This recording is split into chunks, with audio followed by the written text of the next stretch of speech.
Hello everyone. I hope आप सभी अच्छे होंगे। आज हम स्टार्ट कर रहे हैं बाउलिक कोफिशिएंट ऑफ स्क्यूनेस का कंटिन्यूअस वाला क्वेश्चन। इससे पहले अपन इंडिविजुअल और डिस्क्रीट का क्वेश्चन कर चुके हैं। जिसने भी नहीं देखा है वो चैनल पर जाकर देख सकता है, और जिसने चैनल सब्सक्राइब नहीं किया है वो सब्सक्राइब कर ले, जिससे आपको आसानी से आगे के वीडियोस मिलते रहें।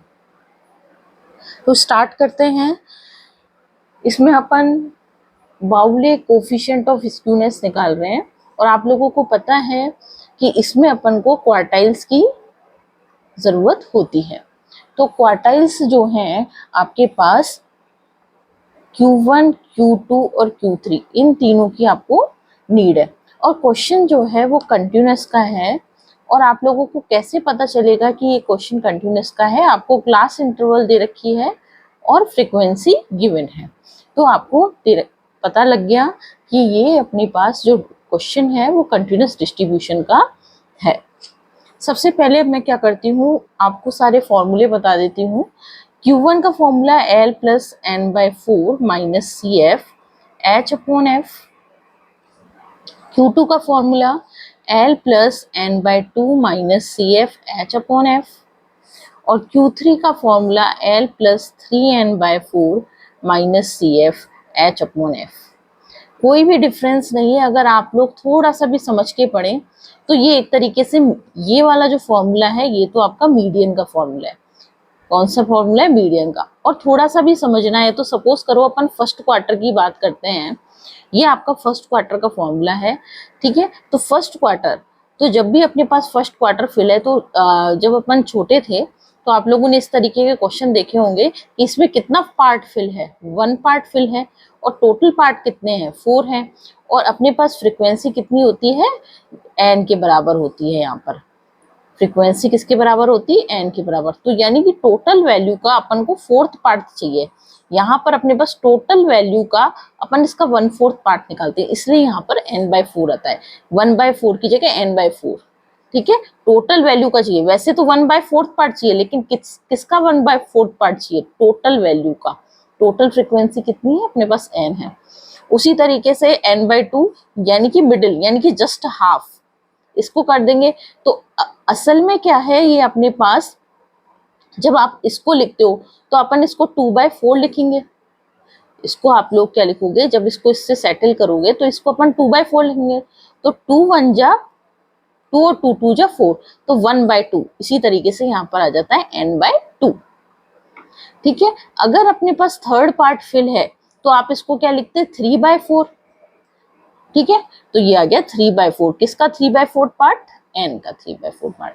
तो ये इस तरीके से आप लोग समझ सकते हैं, ठीक है। नेक्स्ट, जब आप लोगों का ये हो गया तो मैं एक बार स्क्यूनेस का फॉर्मूला और लिख देती हूँ, और वो भी बाउले का आपको फाइंड आउट करना है, ठीक है। तो Q3 plus Q1 minus 2m upon Q3 minus Q1। मतलब अपन अगर ये तीनों वैल्यू निकाल लें, क्योंकि Q2 क्या है? m के बराबर होता है, मीडियन के बराबर होता है, ठीक है। अगर मैं ये तीनों वैल्यू निकाल लूँ तो मैं स्क्यूनेस निकाल पाऊंगी बाउले की। आप लोग उसका कोफिशिएंट फाइंड आउट कर पाएंगे, ठीक है। तो सबसे पहले अपन स्टार्ट करते हैं Q1 से। और Q1 को निकालने के लिए, ठीक है, ध्यान रखना, Q1 निकालना है, Q2 निकालना है, Q3 निकालना है। इन तीनों को आप निकालने के लिए आप लोगों को चाहिए कि आप लोग टेबल बनाएं।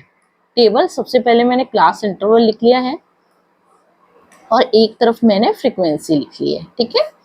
तो 0 से 10, 10 से 20, 20 से 30, ये सारी मैं, जो आप लोगों को क्वेश्चन में दे रखा था वो सारा मैं अभी एक बार टेबल में लिख लेती हूँ, ठीक है।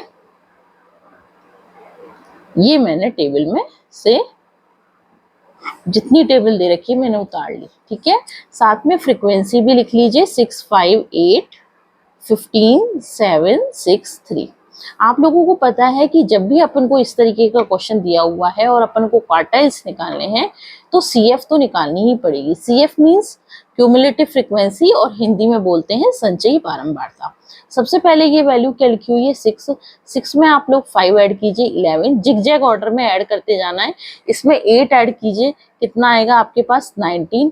इसी तरीके से 19 में आप लोग 15 ऐड कीजिए, आप लोग खुद करिए कितना आ रहा है। एक बार ऐड कर लिया, देन 34, इसमें आप लोगों ने 7 ऐड किया, आपका आएगा 41, देन आपने इसमें 6 ऐड किया 47, एंड देन 3 ऐड किया, ये आ गया 50।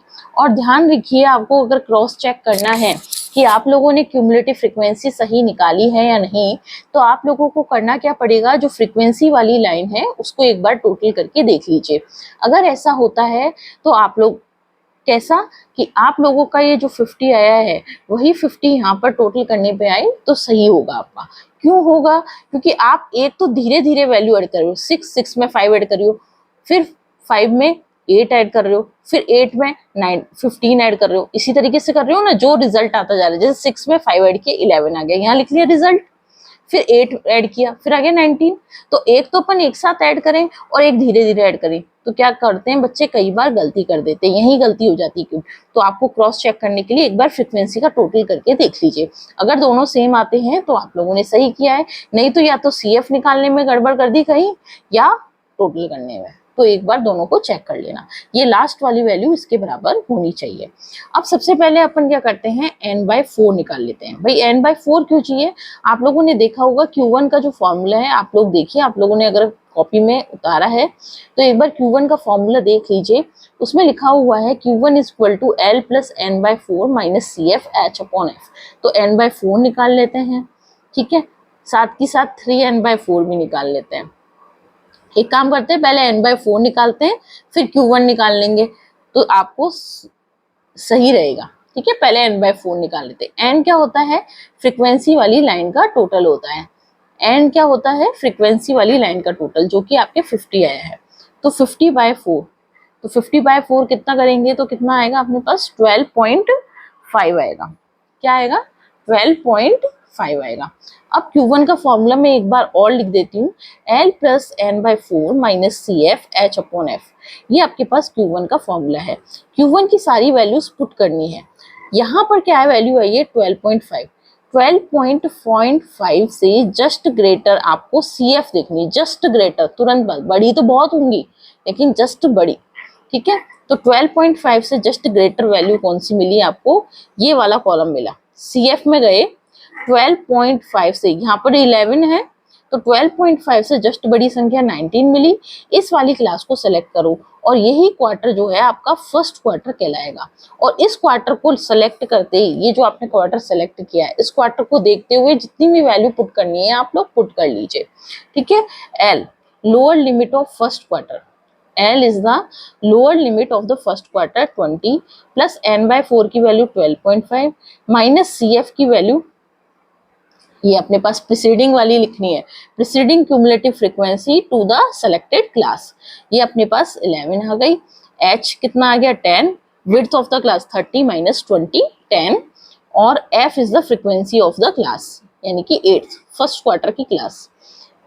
ठीक है, 20 डायरेक्ट कर देती हूँ, 12.5 को 11 में से सब्ट्रैक्ट करोगे तो 1.5 आएगा, इसमें 1.5 आएगा। 1.5 को 10 से मल्टीप्लाई करोगे तो 15 आ जाएगा, 15 को 8 से डिवाइड करोगे तो 1.875 आ जाएगा, और वैल्यू आ जाएगी 21.875। ये तो आ गया आपके पास Q1। इसी तरीके से अपन पहले Q2 और निकाल लेते हैं। Q2 का फॉर्मूला L plus n/2 minus CF H/F, ये आ गया। अब मेरे को क्या निकालना है, पहले n/2 निकालना है। तो आप लोगों ने n/2 निकाल के देखा, n/2 यानी कि 50/2, n की वैल्यू कितनी है 50, 50/2 25, 25 से जस्ट ग्रेटर आपको CF देखनी है, 25 से जस्ट ग्रेटर CF देखनी है, और उसकी जो करेस्पॉन्डिंग क्लास होगी, उसकी जो करेस्पॉन्डिंग क्लास होगी वो कहलाएगी आपकी मीडियन क्लास, क्योंकि अपन मीडियन निकाल रहे हैं, M2 is the median class. ठीक है, जो उसकी करेस्पॉन्डिंग क्लास होगी, जो अपन सेलेक्ट करेंगे उसके करेस्पॉन्डिंग क्लास जो होगी वो मीडियन क्लास कहलाएगी। ठीक है, तो n/2 से वैल्यू कितनी आई है 25 आई है, तो 25 से जस्ट बड़ी, जस्ट बड़ी ये तो 19 है, 25 से जस्ट बड़ी ये, तो ये वाली क्लास जो है वो आपकी मीडियन क्लास कहलाएगी, ये आपकी मीडियन क्लास है। ठीक है, ये आपकी मीडियन क्लास है। सारी वैल्यूज करो, lower limit of the median class, जो आपने क्लास सेलेक्ट की है ना सिर्फ आपको उसको देखना है और किसी को नहीं देखना, उसी से सारे रिजल्ट आएंगे। ठीक है, तो ये अपने पास आया 30 प्लस n/2 की वैल्यू कितनी है 25। यहाँ पर देखिए 25 माइनस सी एफ ध्यान रखना जो आपने सेलेक्ट किया उससे पहले वाली क्लास की लिखनी है, उसके बाद वाली क्लास की लिखोगे तो आपके पास नेगेटिव वैल्यू आएगी। जो आपने क्लास सेलेक्ट किया, आपने सेलेक्ट की मीडियन क्लास, आपको क्या लिखनी है सी एफ क्या लिखनी है, पहले वाली कितनी है 19 और h की वैल्यू कितनी है 10 और फ्रीक्वेंसी की वैल्यू है 15। और इसको मैं सॉल्व कर लेती हूँ। 30 प्लस 25 माइनस 19 करोगे तो 6 आएगा, 6 को 10 से मल्टीप्लाई करोगे तो 60 आएगा और 60 को 15 से डिवाइड करोगे तो 15, 15 4 जा 60, तो आपके पास वैल्यू कितनी आएगी 4। तो ये हो गया अपने पास 34। 6 इन दोनों को सब्ट्रैक्ट करोगे 6 आएगा, 6 को 10 से मल्टीप्लाई किया 60, 60 को 15 से मल्टीप्लाई करो तो 15 4 जा 60, तो 4 लिख दिया। ठीक है, और 34, 30 प्लस 4 34।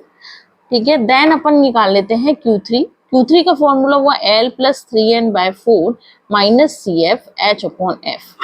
ठीक है, तो सबसे पहले मैं क्या निकालती हूँ 3n/4 निकाल लेती हूँ।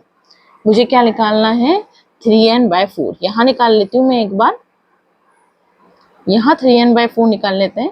3n/4 3 इंटू n/4 की वैल्यू मैं ऑलरेडी निकाल चुकी हूँ, आप लोगों ने देखा होगा 12.5 है, तो मैं डायरेक्ट कर लेती हूँ। This is equal to multiply 12.5। आप लोग 3 इंटू n की वैल्यू 50 रख के एंड 4 से डिवाइड करके तब भी निकाल सकते हैं, तब भी आ जाएगी। नहीं, मैंने क्या किया है n/4 की डायरेक्ट वैल्यू जो मेरे पास आई थी 12.5 वो रख दी है और उसको सॉल्व कर लिया। ठीक है, तो 3 इंटू 12.5 की वैल्यू जो है आप मल्टीप्लाई करोगे तो 37.5 आएगा। मतलब 37.5 से जस्ट ग्रेटर वैल्यू देखनी है, वो आपका थर्ड क्वार्टर हो जाएगा। तो ये देखो ये 34 है जो मीडियन क्लास सेलेक्ट की थी, तो 41 वाली क्लास जो ये वाली क्लास है ये आपका थर्ड क्वार्टर है, ये थर्ड क्वार्टर है आपका। ठीक है, आप लोग अपने नोट्स प्रॉपर्ली बनाते चलना कि किस तरीके से आप लोगों को समझ में आए, पूरा अच्छे से लिखिए, नोट्स बनाइए, तो आप बिल्कुल बेस्ट कर पाएंगे एग्जाम में। तो ये थर्ड क्वार्टर जो है आपके पास, ये हो गया अपने पास लोअर लिमिट, थर्ड क्वार्टर की लोअर लिमिट 40, थर्ड क्वार्टर की लोअर लिमिट 40 प्लस 3n/4 की वैल्यू अपन ने निकाली है 37.5। CF यानी कि प्रिसीडिंग वाली, ध्यान रखना वो वाली मत लिख देना जो क्लास सेलेक्ट किए, उससे जस्ट पहले वाली लिखना। 41 लिख दोगे तो 37.5 माइनस 41 नेगेटिव वैल्यू, तो यहाँ पर 34। H width 10, 50 minus 40 10। Frequency of the class, F के पास जाओ, या फ्रीक्वेंसी ऑफ द क्लास क्या है 7। सिर्फ जो क्लास सेलेक्ट की है उसी पर नोटिस करना। ठीक है, और इसको मैं अभी सॉल्व कर लेती हूँ। 40 प्लस 37.5 माइनस 34 करोगे तो वैल्यू आएगी 3.5, वैल्यू आएगी 3.5। 3.5 को 10 से मल्टीप्लाई करोगे तो कितना आएगा 35, और 35 को 7 से डिवाइड करोगे तो 7 5 जा 35, तो this is equal to 45। Q3 की वैल्यू आ गई है 45, Q1 की वैल्यू आई है 21.875, ये Q1 की वैल्यू है, और Q2 की वैल्यू है 34। अब आपके पास जो फॉर्मूला था, एक बार और दोबारा लिख लेते हैं फॉर्मूला और वैल्यू पुट कर लेते हैं, नहीं तो आप यहाँ पर ये देखो ये फॉर्मूला लिख रहा है, मैं यहीं पर पुट कर देती हूँ सारी वैल्यूज। ठीक है, आप लोगों को एग्जाम में ये नहीं करना है कि मैं यहाँ कर रही हूँ तो आप लोग भी कर रहे हो, आप लोग प्रॉपर यहाँ पे equation number first, equation number second, जैसे इसको मैंने दिया, इसको मैंने दे दिया होता equation number first, equation number second, equation number third, equation number fourth. तो from using equation number first सारी वैल्यूज पुट कर लीजिए, from equation using equation second values put कर लीजिए, using equation third values put कर लीजिए, using equation four values put कर लेना। ठीक है, नहीं तो जब जब यूज आए तब फॉर्मूला लिख लेना। मैंने आप लोगों को बताने के लिए कि ये फॉर्मूले यूज होंगे मैंने पहले लिख दिए हैं। ठीक है, तो Q3 की वैल्यू जो है अब आपके पास कितनी आई है 45 प्लस Q1 की वैल्यू है 2.875 minus 2 into 34 divided by Q3 minus Q1 45 minus 21.875। अब ये आपको सॉल्व करना है, इन दोनों को प्लस करना। 2 इंटू 34 कितना होता है, दिस इज द 68, जो भी वैल्यू आए 68 में सब्ट्रैक्ट करना, ठीक है, और यहाँ पर सब्ट्रैक्ट कर लेना, तो ये वाली वैल्यू तो आ जाएगी 3.125, ये 3.125, और ऊपर जो वैल्यू आती है उससे आप इस वैल्यू को डिवाइड करना, ठीक है। और जो भी आंसर आता है, नेगेटिव भी आ सकता है, नेगेटिव आए तो ये मत सोचना कि गलत हो गया भाई, स्क्यूनेस तो पॉजिटिव भी आ सकती है, नेगेटिव भी आ सकती है, यही तो अपन ने सीखा है। तो पॉजिटिव कब आएगी और नेगेटिव कब आएगी, ये अपन को अगर इस क्वेश्चन में ये बोलता है कि कंक्लूजन भी करें, जो भी आपका रिजल्ट आता है उसको कंक्लूजन करें, तो भाई हम ये बताते भाई नेगेटिव स्क्यूनेस है आप लोगों के क्वेश्चन में, ठीक है। तो आप लोग ध्यान से, अगर नेगेटिव आती है तो ये मत सोचने लग जाना गलत है, नेगेटिव आएगा तो नेगेटिव से, ठीक है। और इसका जो भी आंसर आता है वो कमेंट बॉक्स में लिखिए, वीडियो को शेयर कीजिए, अगर वीडियो अच्छी लगती है तो लाइक करें, चैनल को सब्सक्राइब करें, ठीक है, जिससे आपको आगे के वीडियोस मिलते रहें, ठीक है। नेक्स्ट अपना जो टॉपिक रहेगा वो कैले कोफिशिएंट रहेगा, तो आप लोग आगे की वीडियो में बने रहें।